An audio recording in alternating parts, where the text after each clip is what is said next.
Hello guys, welcome back to my channel doctor Sejal lifestyle. तर ह्या आहेत माझ्या सासूबाई.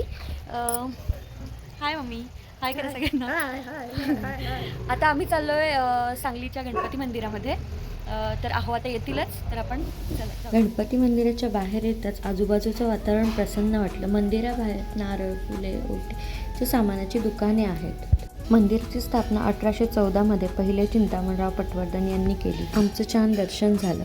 मंदिरामागील भागात नंदीची मूर्ती आहे. मंदिराच्या चारी बाजूनी 4 मंदिर आहेत: चिंतामणेश्वरी, चिंतामणेश्वर, सूर्यनारायण व लक्ष्मीनारायण. तसेच आई कंगणेश्वरी देवी मातेचं सुद्धा मंदिर आहे. तिथेच पहिले चिंतामणराव पटवर्धन यांची प्रतिमा स्वरूप मूर्ती आहे. आजूबाजूचा परिसर देखील प्रशस्त आहे. तसेच तिथे नवग्रहांच्या 9 मूर्त्या आहेत व बबलू हत्तीची अवाढव्य अशी मूर्ती. आपला आजचा व्लॉग इथेच संपूया. ओम श्री गणेशाय नमः. आवडला तर सबस्क्राईब करा.